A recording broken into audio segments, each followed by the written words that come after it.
J'étais sur la route de Rambouillet et le téléphone portable nasilla. L'Aude à la joie de Beethoven.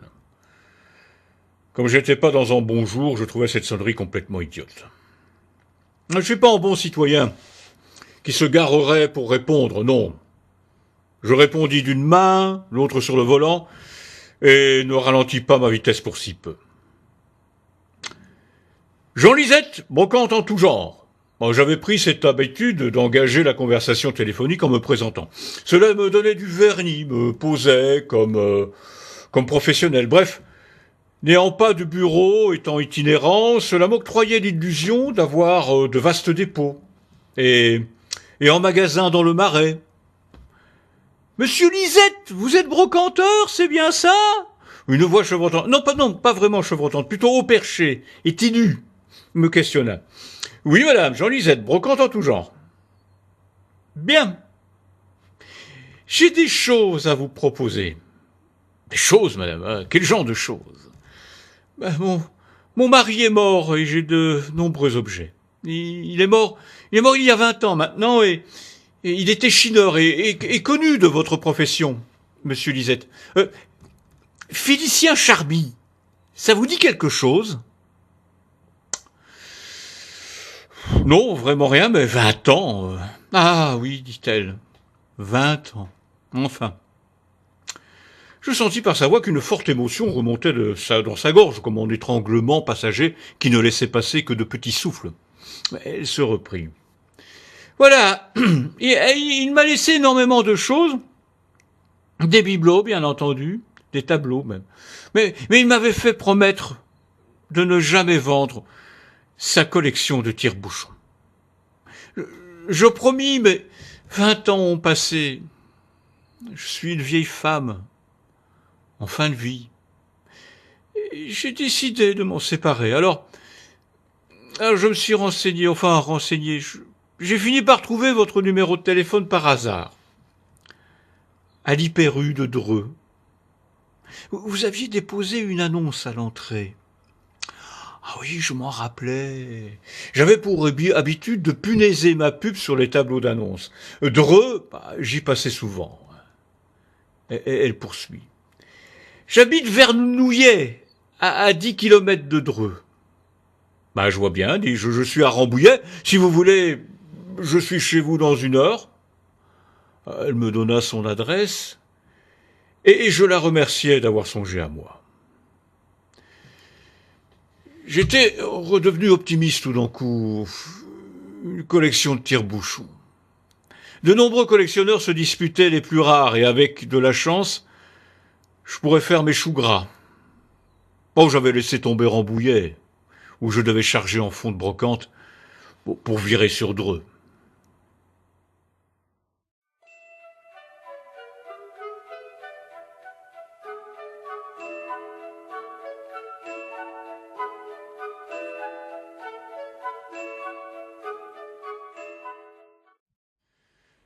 J'avais faim. Et avant d'aller chez la vieille dame, je pris un sandwich au thon et une Cronenbourg pour le faire passer. Depuis 4 heures du matin, j'étais sur la route pour me rendre à une brocante à Clamart. Les frimas étaient arrivés, le pavé était gelé, une fine couche de glace recouvrait le basalte. Le blanc se parsemait comme le mildiou sur une plante. Après une matinée froide et désespérante, je pris la route pour glaner en lot miséreux de brocante, et voilà qu'un coup de fil providentiel me requinquait. Une vieille dame. C'est toujours bon, ça, pensais-je. Sa maison se situait à l'entrée de Vernouillet. Une maison de notaire, comme j'avais l'habitude de dire. Une maison carrée, à 2 étages du 19e, avec l'entrée à double abattant sur 3 marches, centrées sur la façade. Le rez-de-chaussée avait des fenêtres à encorbellement. Une belle maison de profession libérale. Tout autour en jardin, mais pas du tout entretenu. Je garais sur la route et je poussais la grille ayant constaté l'absence de sonnette. La grille s'ouvrit difficilement de 50 centimètres. J'estimais qu'une vieille dame n'avait plus la force d'entretenir sa maison et qu'elle devait certainement manquer de moyens pour s'offrir des services. Je gravis les 3 marches et j'avisai en heurtoir en forme de tête de chien. Je fis retentir par 3 fois le son sec du butoir, et sous la poussée, la porte s'entr'ouvrit. Surpris, je passai la tête et criai « Y a quelqu'un ?» Pas de réponse. Je décidai d'entrer et enfin j'entendis une voix faible. « Par ici !»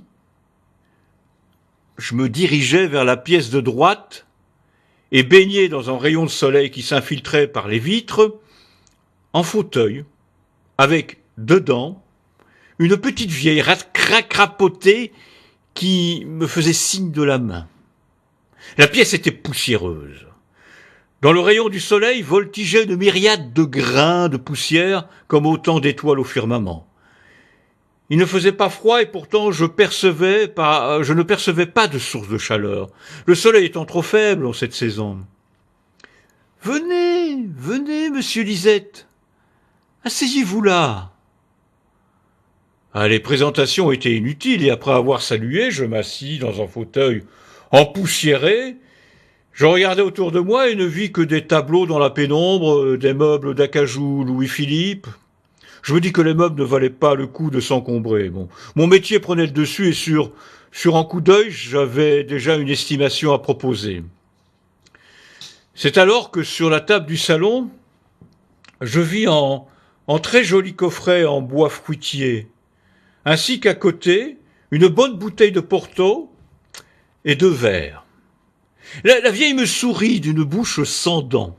« Monsieur Lisette, je suis contente de vous voir. Les visites se font rares, et accueillir en hôte est toujours en plaisir. » Elle s'exprimait avec assez d'élégance, et sa bouche chiffonnée avait tout pour mettre en confiance.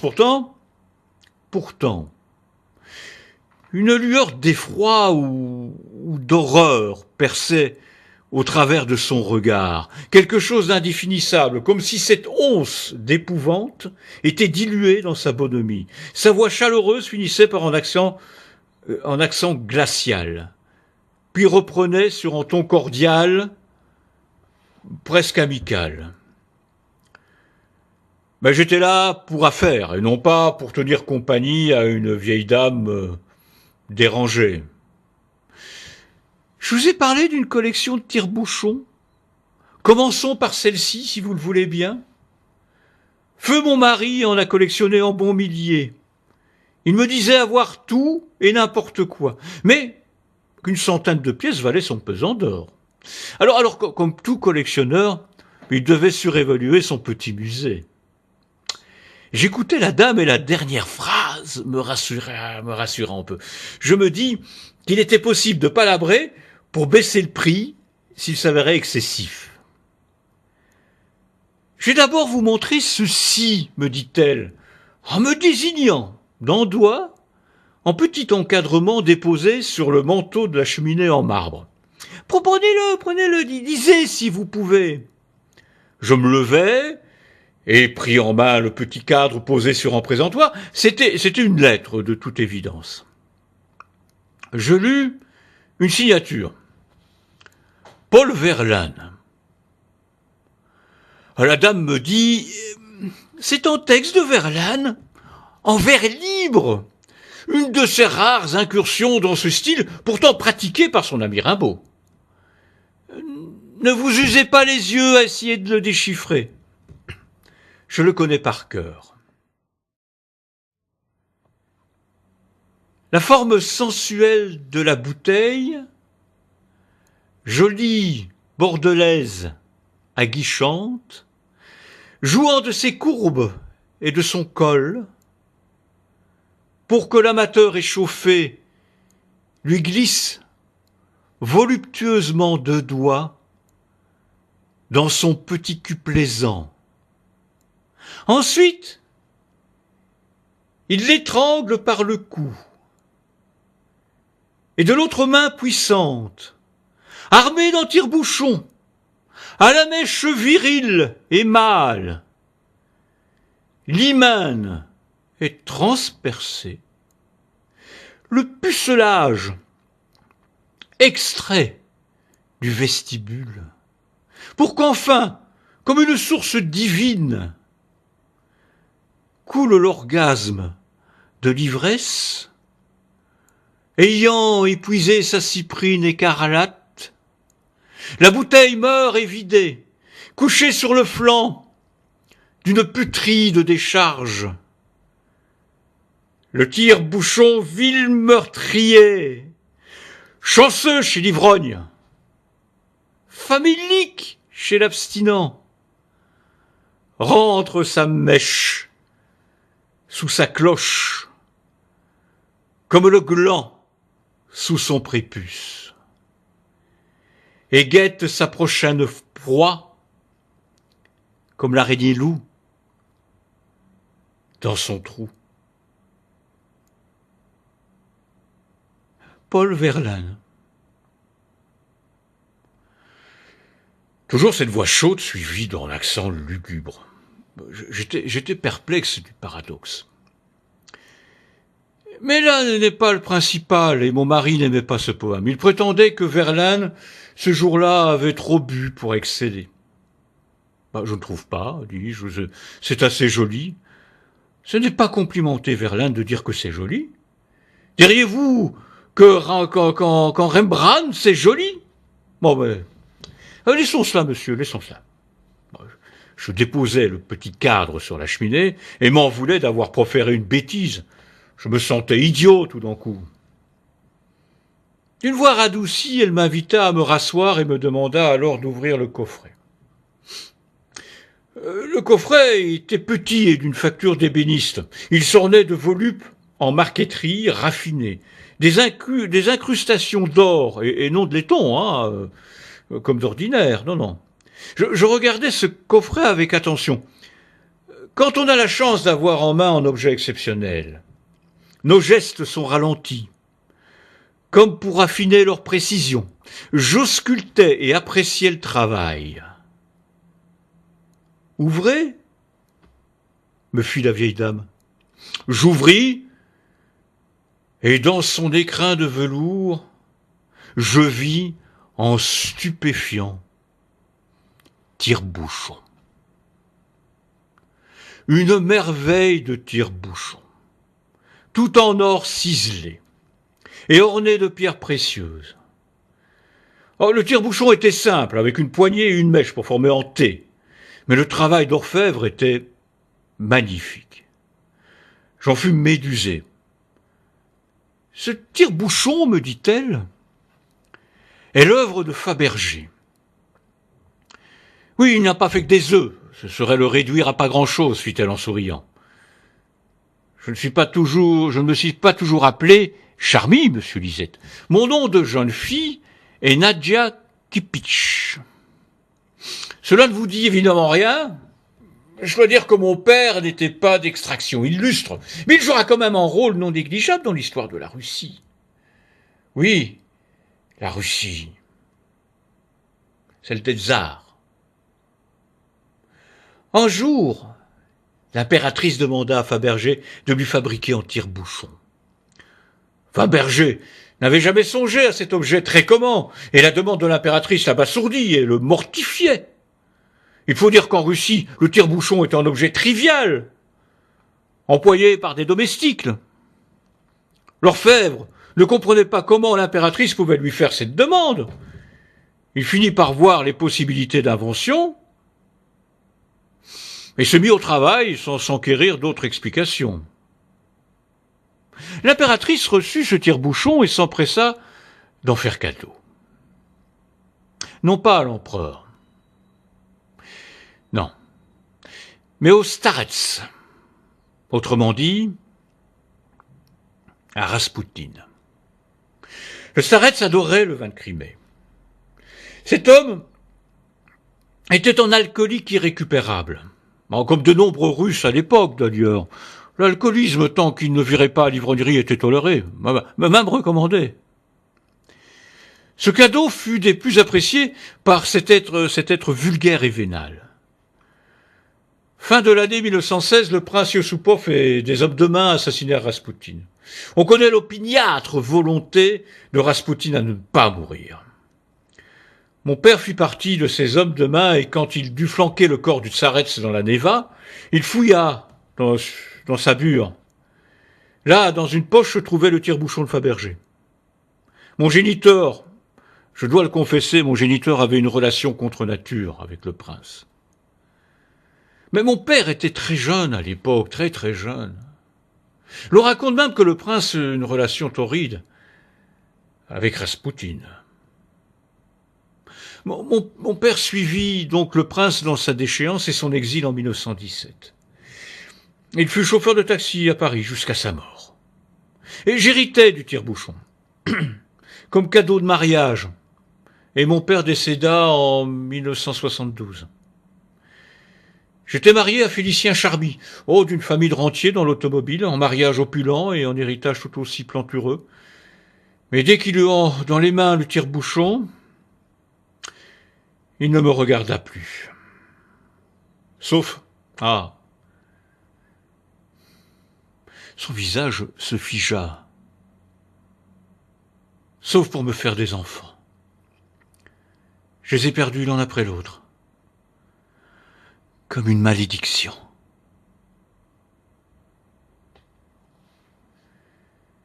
Et ce tire-bouchon qui devenait l'objet le plus important pour mon mari. Même la perte de ses enfants le laissait sans affliction. Seul cet ustensile de Philistin lui importait.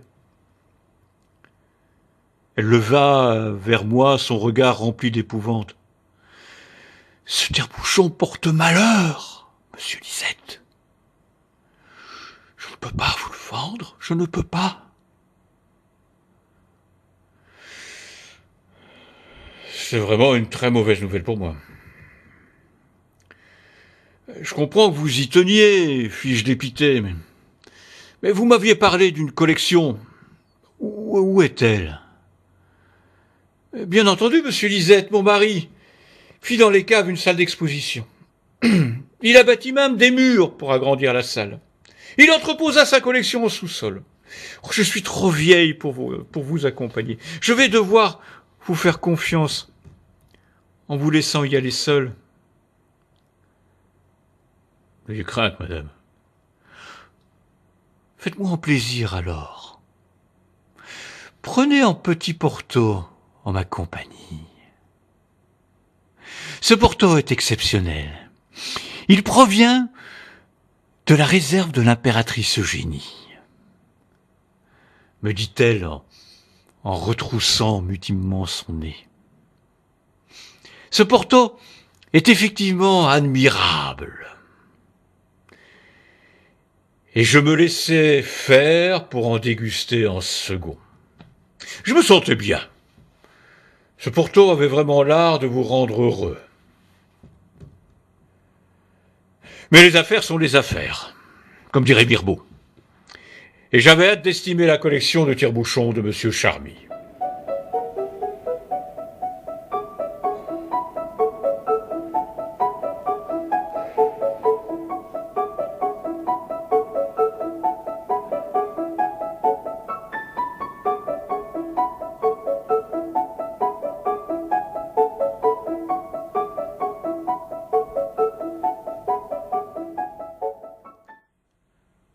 Avez-vous une torche? Me questionna-t-elle. De plus belle lurette, il n'y a plus d'électricité dans les caves. J'en suis désolé. C'est pas grave, je vais en chercher une dans mon bahut. Bahut, fit-elle interloquée. Mon camion, précisai-je. En allant chercher ma torche, je pris 2 casiers pour l'extraction des tire-bouchons de la cave. Il me fallait faire en premier tri.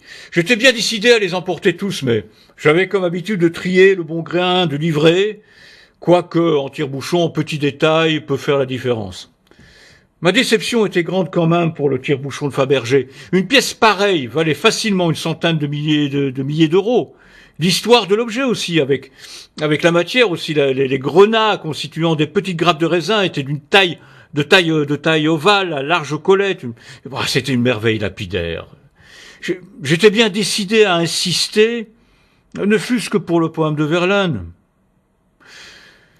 Je trouvais facilement l'entrée de la cave et je criais que j'y allais à l'instant. La maîtresse de maison me dit d'y pénétrer et de faire comme chez moi. Bon, je visais en commutateur, en haut de l'escalier, mais aucune ampoule ne s'alluma. J'allumai ma torche et descendis les marches. Au plus je m'enfonçais dans les fondations, au plus la lumière de la surface s'atténuait. La volée d'escalier me paraissait longue, anormalement longue. Je finis par atteindre le fond, ou plutôt en couloir. Ne voyant pas d'autre issue, je me risquai dans ce boyau et je vis quelques portes. J'essayai d'en ouvrir 4, mais elles furent fermées à double tour. Enfin, la 5e s'entr'ouvrit. C'était la bonne pièce. Sur des étagères en acier étaient gentiment rangés, l'un à côté de l'autre, plusieurs centaines de tire-bouchons, tous classés par catégorie, et une étagère pour les plus précieux. Mon tri s'avérait inutile, je déposai mes casiers, et sans la lueur de la torche, il faisait en noir d'encre. Pour m'amuser, j'éteignis la torche, puis la rallumai. Je l'éteignis une nouvelle fois, plus longtemps. Pourquoi voulais-je me faire peur? J'avais dans la tête comme une envie de me terroriser moi-même. C'est idiot. Je rallumai et puis rien ne se produit. Pourtant, j'éteignis de nouveau. Et une angoisse me monta des entrailles. Je sentis en frôlement et en souffle aussi. Je rallumai aussitôt. C'est alors que devant moi, une jeune femme, dans le plus simple appareil. Je n'ai pas eu de répit pour admirer son anatomie, mais sa peau était parsemée de chair de poule. Les yeux bleus, mais le regard noir, reflétait la folie, le bras droit levé, prêt à frapper avec un tire-bouchon. Le tire-bouchon de Fabergé. Je lâchai ma torche, qui s'éteignit aussi vite. Je n'avais pas glissé l'arrêt, et je n'employais que le poussoir. Je sentis une vive douleur à l'épaule. Je partis en arrière, renversant une étagère. J'y voyais rien, et l'horreur s'exprimait dans la panique. Pourtant, je me sentais paralysé, dans le noir le plus complet. Encore chaud et souple s'allongea sur moi, comme pour une étreinte voluptueuse. Je perçus le souffle d'une haleine. Une haleine fétide, pourrissante, répugnante. Je devinais qu'une langue essayait de s'introduire dans ma bouche. Je serrais les dents. Une douleur au bas-flanc me fit ouvrir la bouche. Je sentis que la pointe de la mèche s'enfonçait dans mon ventre. La langue s'introduisait et la douleur s'arrêta comme en suspens. Je respirais le souffle délétère qui m'étourdissait. J'ai eu une envie de vomir et de la bile emplit ma cavité buccale. Je perçus un moment de répit, comme si j'avais surpris mon agresseur. J'ai réussi à repousser la créature, car je ne savais plus exactement si j'avais affaire à un être humain ou à un monstre des ténèbres. Dans la foulée, je ramassai en tire-bouchon n'importe lequel qui traînait au sol et me mis à frapper à l'aveugle. J'atteins de la chair, j'entendis geindre et je frappais, du liquide chaud m'éclaboussait, du sang, encore du sang, et je frappais. J'étais exténué. Je m'arrêtais de cogner, je m'arrêtais de poignarder. Et de longues minutes s'écoula avant que je puisse bouger le bras. Je me mis alors à chercher ma torche. Par chance, elle se trouva non loin de là. Et avant de la rallumer, je me levai. Mon épaule me faisait mal. Mais c'était tout. La blessure au ventre n'était que superficielle. J'allumai la torche, et ce que je vis me glaça d'horreur. Éclairé par le faisceau blafard de la lampe, encore nue et décharnée de la vieille dame gisait dans son sang. Dans son agonie, elle avait adopté une pose grotesque, laissant béant son intimité, à la chair relâchée. J'avais frappé essentiellement sur ses seins flasques, méconnaissable à cause des coups répétés. Le dernier coup fut sans doute fatal car la mèche du tire-bouchon était encore enfoncée jusqu'à la garde dans l'œil de la vieille. Son œil intact restait ouvert et encore brillant à la lumière. Pourtant j'avais vu une jeune femme splendide, mais terrible m'agresser avec le tire-bouchon. Je n'étais pas fou.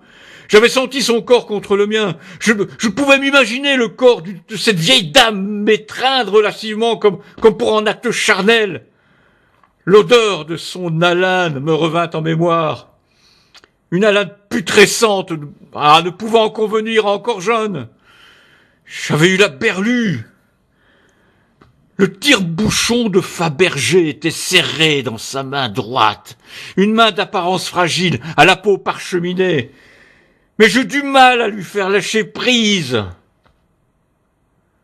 J'enfouis celui-ci dans ma poche et je constatai que j'avais repris mon sang-froid. Qu'allais-je faire ? Je devais me rendre à la gendarmerie, mais comment expliquer le meurtre d'une vieille dame sans défense avec un tire-bouchon ? Malgré le tragique de la situation, il y avait un aspect grotesque du contexte. Jamais ils ne me croiront. Jamais ils n'admettront mes hallucinations. Je réalisais enfin le Porto. C'est le Porto qui était drogué, j'en étais certain. Ils pourront analyser le Porto, mais ils pourront très bien conclure que c'était moi qui l'avais trafiqué. Une vieille dame honorable et sans défense, je n'avais aucune chance. Ils prétendront que je l'ai droguée, entraînée dans la cave et violée avant de la tuer sauvagement, avec un tire-bouchon. Les pervers courent les rues. Je ne serais qu'en de plus. Je risquais la perpète. Non, il fallait effacer mes traces et foutre le camp. Si je suis pris, il sera encore temps d'assurer ma défense. Je pris le pran de ma chemise et je frottais tout ce que j'avais touché. J'emportais mes casiers sans rien prendre. J'essuyais les clinches. Je me souvenais avoir essayé d'ouvrir les autres portes, l'une après l'autre, alors j'astiquais soigneusement les poignets. À la dernière, j'ai entendu une plainte. En cri, en hurlement provenant d'une voix d'homme. Derrière ce battant, un homme hurlait.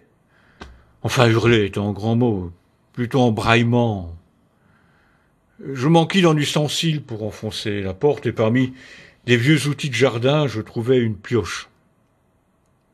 « Écartez-vous de la porte !» criai-je. Sous les coups, la porte vola en éclats avec fracas. D'abord, je ne vis rien. J'avais déposé la torche à même le sol, je la ramassai et en me redressant la torche en main, j'aperçus une frêle silhouette en guenilles, barbue et sale, le visage envahi par des croûtes purulentes, une odeur d'excréments et de pourriture émanait de l'ensemble. L'homme était ébloui et fermait les yeux. Je dirigeais la lumière vers le sol. La pièce était munie d'un long puits donnant sur l'extérieur et fermée par un soupirail. Une faible lueur atteignait ce cloaque de détritus. « Où est-elle » me demanda-t-il. « Qui ça ?»« Ma femme, ce monstre. » Je réalisais que devant moi, cet être déformé par les saillies, ce déchet humain n'était autre que M. Charmy. « Elle est morte, dis-je. » Ce fut un soulagement pour lui. Enfin. Puis le doute lui vint. « Êtes-vous bien certain qu'elle est morte ? » Ben, son corps est dans la pièce à côté, je vous assure qu'elle est morte, mais elle a bien failli m'avoir. « Oui, murmura-t-il, elle a dû vous droguer. C'est toujours comme ça qu'elle pratique. » « Vous voulez dire que je ne suis pas le premier ? » ?»« Oh non, fit-il. Depuis des décennies, elle accumule des victimes. Mais laissez-moi regagner la surface, je vous prie. Cela fait 20 ans que je croupis ici. 20 ans !» Sa voix trembla.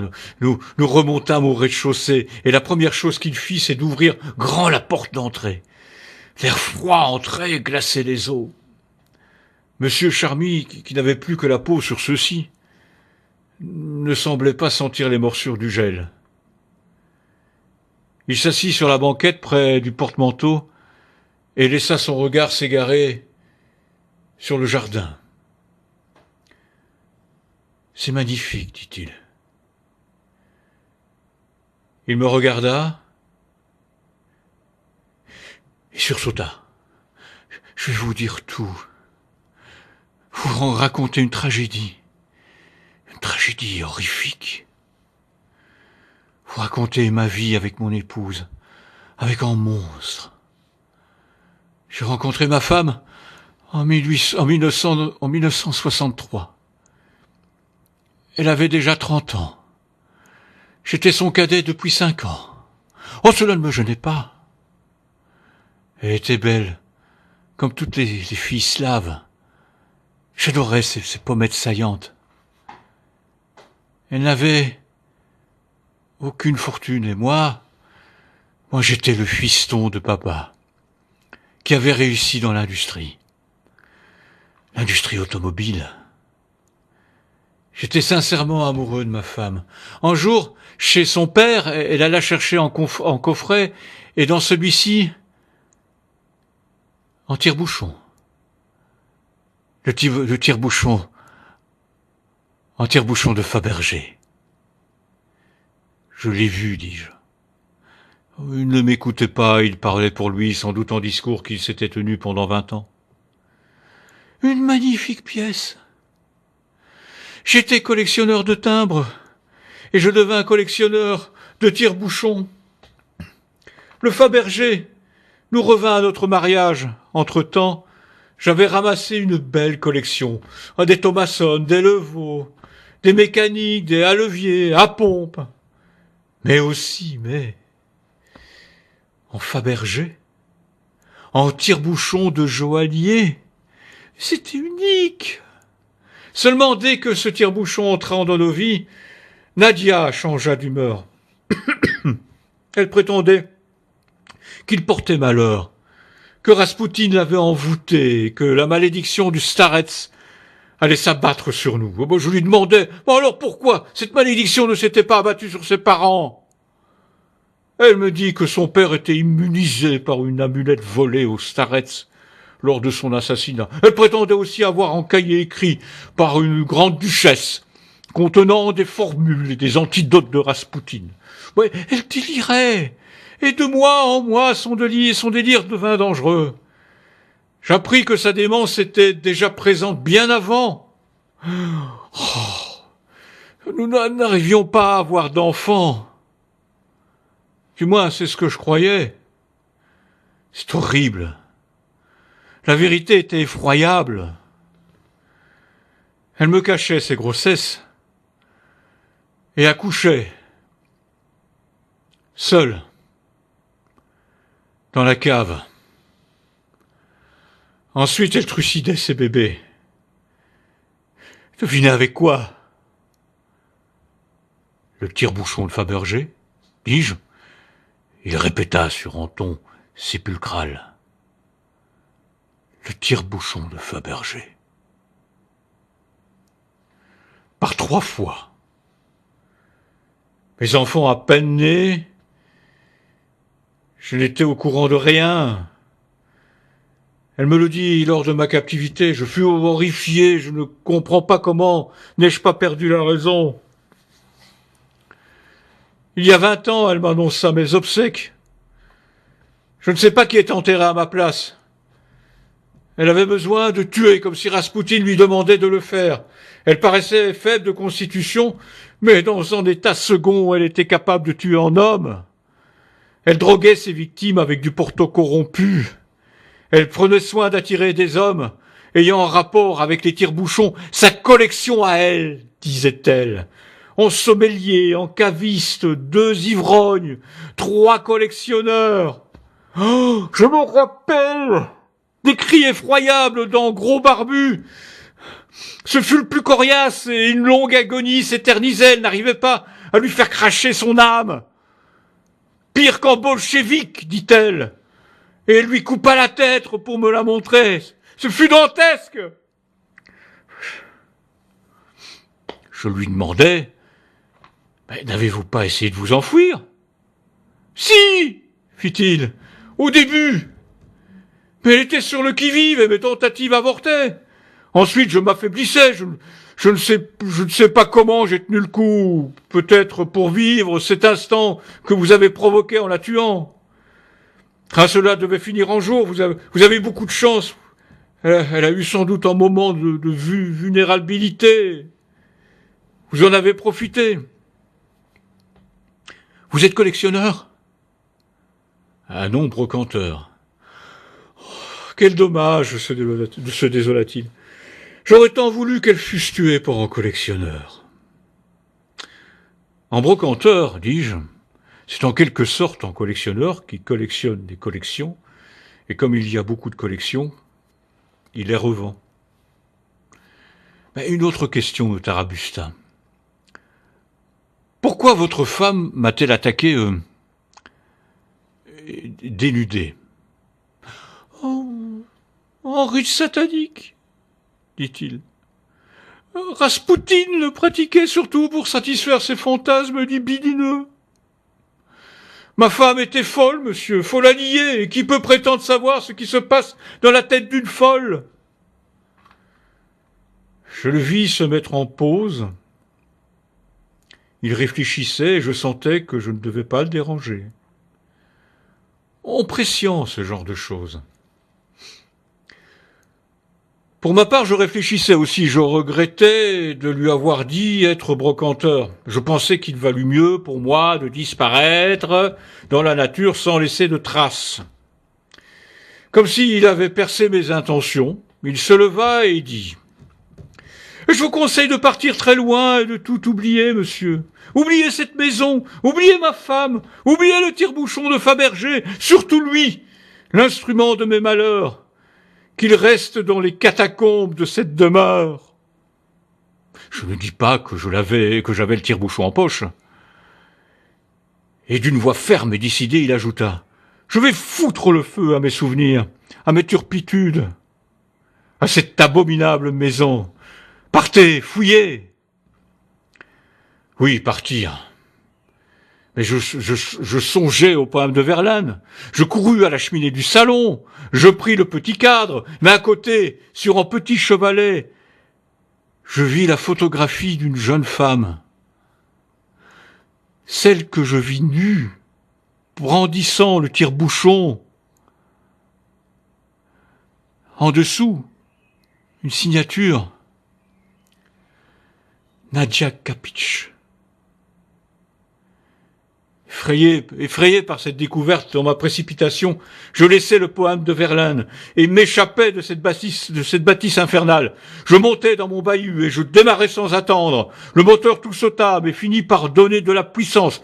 300 mètres plus loin, je m'arrêtai et dans le rétroviseur, je vis une lueur embrasée, en incendie.